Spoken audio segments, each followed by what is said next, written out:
let's take a look at what this Need for Speed Most Wanted game looks like on the Wii U.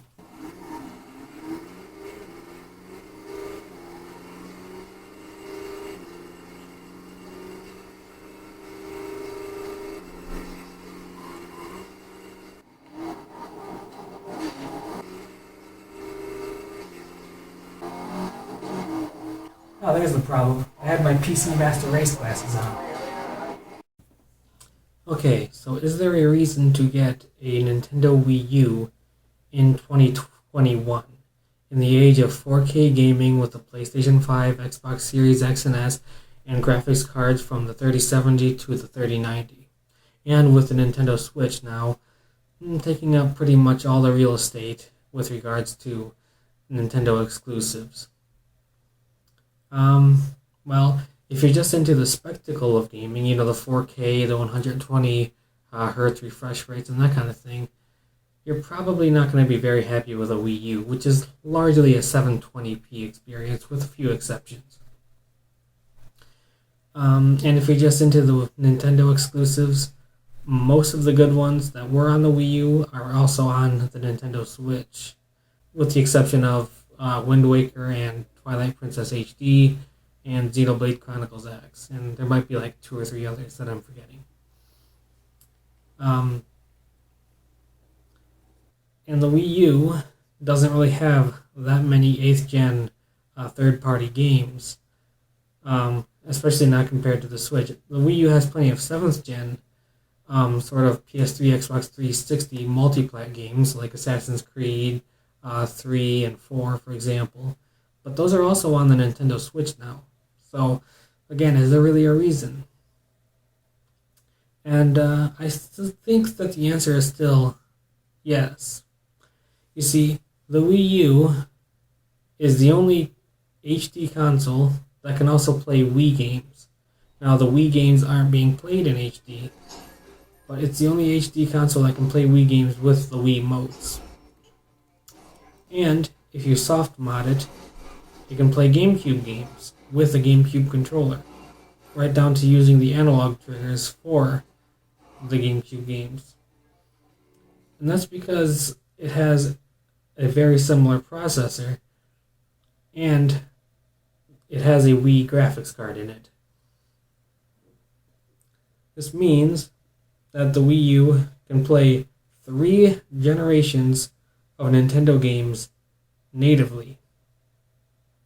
And it can emulate up to the Nintendo 64 and up to the Nintendo DS with its virtual console, and there's even some PSP games that it can run with unofficial emulators.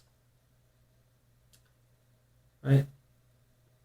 So the Wii U is actually a pretty damn good retro console, one that allows you to play many of those 6th gen games that are largely these days forgotten about, and also some of the 6th gen quality 7th gen games that were on the Wii with the Wii motion controls. Right? So it's a great retro console, allowing you to play at least 15 or 16 years worth of Nintendo games and the third-party games to come to those Nintendo platforms, as well as I said, the virtual consoles. So I would say that, again, if you're just looking for the pure spectacle of a 4K gaming experience and this kind of thing, the Wii U isn't going to make you happy. And if you're just wanting some Nintendo exclusives from the 8th gen and maybe some third-party ports on a Nintendo console, the Nintendo Switch is going to be your better bet. But if you're looking for a retro console that can emulate Nintendo GameCube games flawlessly, albeit in 480p, and with the occasional little lines that you see going through it, probably because, for one, the Wii U was never made to play GameCube games, and for 2, GameCube was never made to be played on something with HDMI out. So just keep that in mind. The visuals are not quite as good as what a GameCube's is when you hook it up via component, but it's good enough.